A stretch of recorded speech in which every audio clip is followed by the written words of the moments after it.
Guys, good morning. Today po is magluluto tayo ng dinakdakan daw. Dinakdakan baboy. Pero ang binili nung asawa ko is puro mga laman. Kaya ang ginawa natin is nilaga lang muna natin yung ating baboy. Luluto daw po yung asawa ko ng dinakdakan. So yan, pinakuluan na niya yung baboy.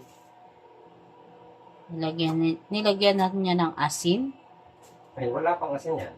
Pero yung pinakuluan yung karne ay laman. Tapos wala pang asin. Kaya ngayon ko lang nilagyan ng asin. Atin yung karne. Kasi puro laman kasi itong binili ng asawa ko. Kaya iprito na lang natin.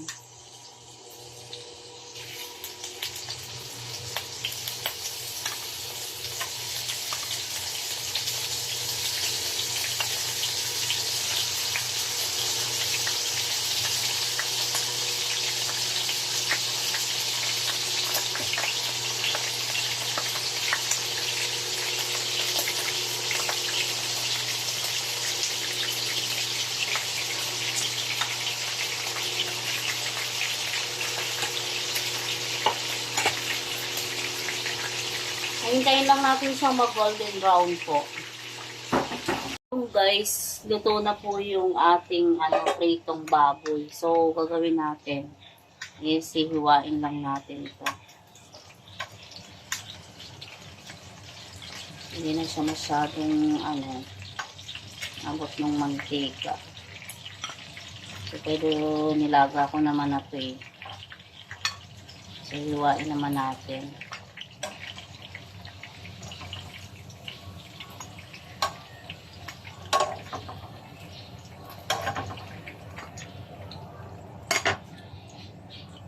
Piprito po natin yung ating karne. So, hiniwa ko na po itong ating ibang ingredients. Siling green, siling red, kalamansi. Saka maghihiwa po tayo ng bawang at saka sibuyas. Ito po yung ating hihiwain ingredients.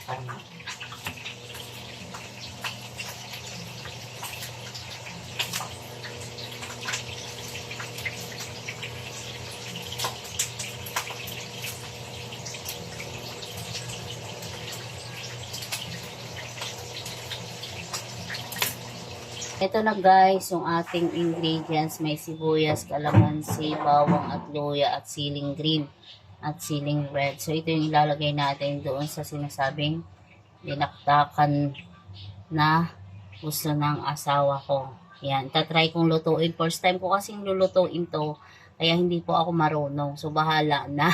Huwain po natin siya ng maliliit. Yan, medyo maano to eh. Medyo crispy siya.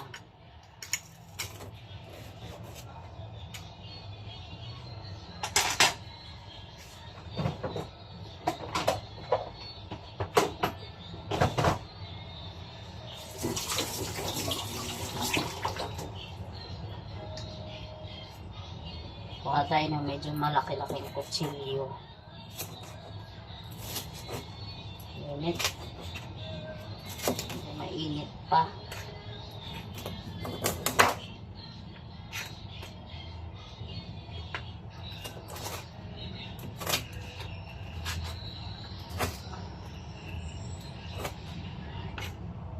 Yan, hiwain lang natin siya ng maliliit guys.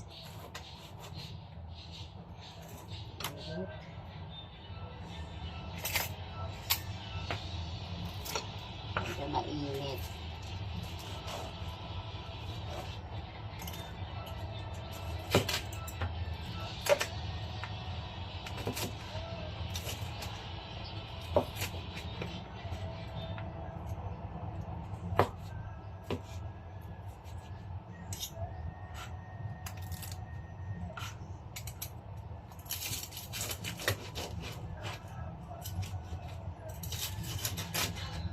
Ewan ko ba kung bakit ito yung nagustuhan ng asawa ko paluto sa akin. Hindi naman ako marunong magluto nito guys. Sinubukan ko lang. First time ko siyang lulutuin. Bahala na.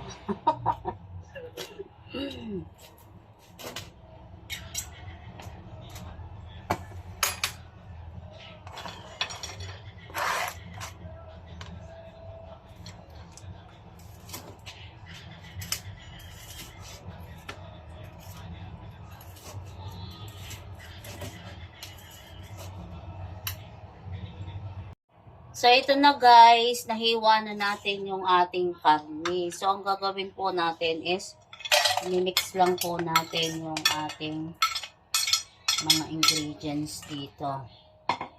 Ayan, ito yung sibuyas. So, madami po akong nilagay na sibuyas, saka bawang, luya. Ito pong ating siling green. Tapos itong ating siling red. So, imimix-mix lang natin siya.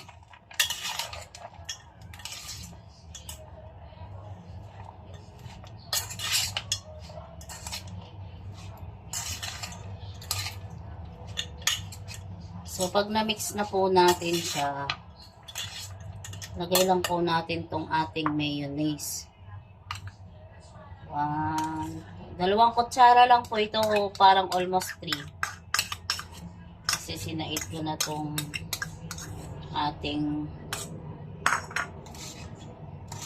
so i-mix lang natin. Mamaya titikman natin kung siya may lasa na, tapos lagyan natin siya ng kaunting asin at saka ng paminta. Yan, lagyan na natin siya ng ng paminta.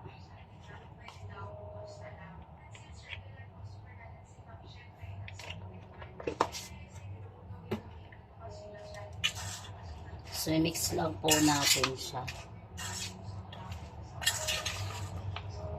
So, minix-mix lang natin yung ating ingredients. Bahala na. Kung anong kalalabasan po neto. So, tikman po natin kung may lasa.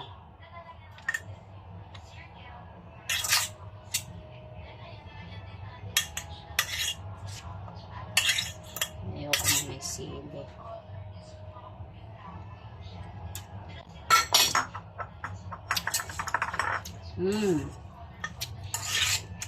Kulang siya ng kaunting asin.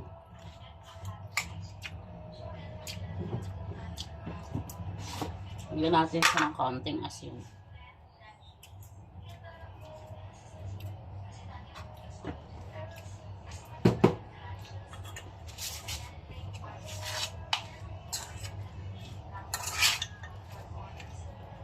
Lagyan natin siya ng kaunting kalamansi.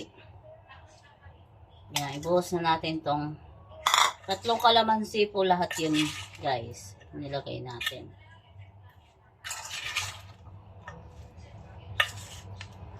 As mix lang natin siya ng kaunti. Yan guys, okay na daw po yung lasa sa asawa ko. So, masarap po pala siya, no? Yan. So, marunong na po akong gumawa nito. Ganito lang po pala siya gawin. Yan. Luto na po siya. Yan, guys. So, mukhang masarap. Yan. Pinirito ko lang po yung karne kasi ayoko pong dinakdakan. Yan. So, perfect na daw po yung lasa at sa aking asawa. Yan. Sarap. Luto na.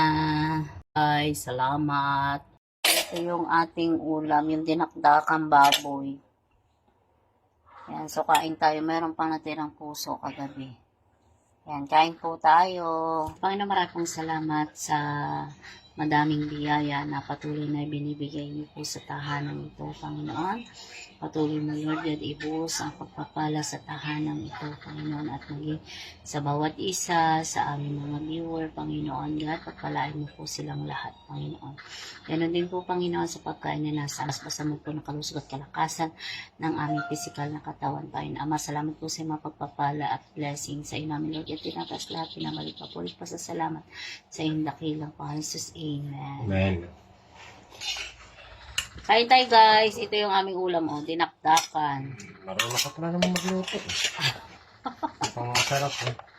Parang mas masarap. Parang mas Marunong masarap. daw ako magluto. Parang mas masarap yan kaysa sa roon sa ano. Paano kanina umaga? Ako'y nagis na alimpungatan. Mga alas 4 siguro, no? Alas 5. Yung pagka... Papaso yung ano?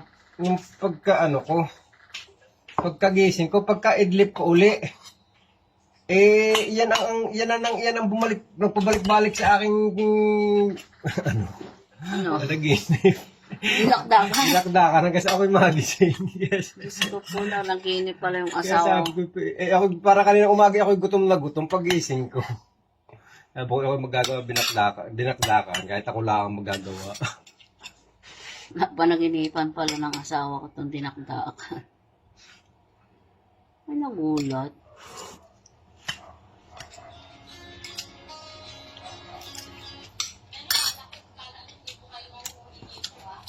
Kain po tayo, guys. Lokal ba ang lasa? Sarap. Sarap. So, ano yung bigay sa akin? Hindi may star ako nito. Nagbigay ako ng star kagabi. Ibalos ka ngayon. Sa yung nagbigay ako ng 10 star.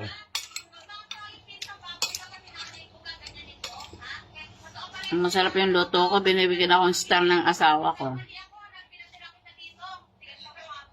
Kain na na. Ang dami naman kutsara nito. Natira namin puso kagabi. Hindi pa namin naubos. Sarap din yung puso. Dito mo ba ako binigyan ng star? Sa puso? Diba guys, pag may masarap luto ko, may star ako. Hindi nakdakan daw, masarap din kaya may star din ako mamaya.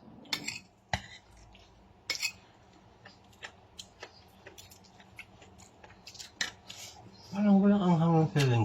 Green, ano? Ayun, nalasahan ko na. Hindi mo kasi kinagat.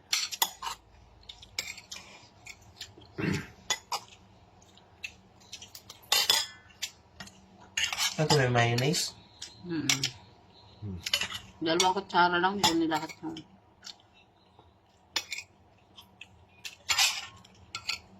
Nahanap ni Gian yung manok na pinipirito ko.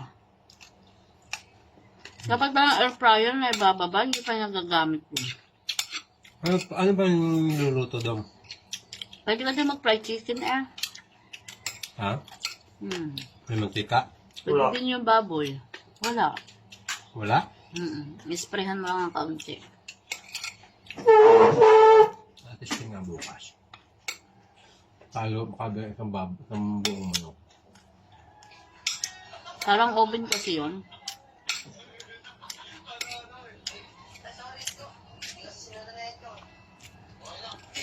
Kain tayo guys. Kumain na po ba kayo? Masarap nga pala yung ganitong luto. Ang ginawa ko lang po dito, nilaga yung baboy. Pero pag maglaga po kayo ng baboy, dapat may asin na siya. Para kagat na yung lasa dun sa laman. Tapos, pinirito ko lang. Kasi siniwa ko na maliliit. Tapos, nilagyan ko ng sibuyas, bawang, luya, at saka siling green, siling red. Tapos, mayonnaise, kalamansi. Ayos naman. Sarap.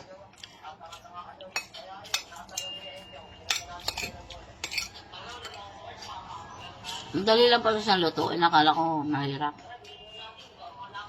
Kain tayo guys.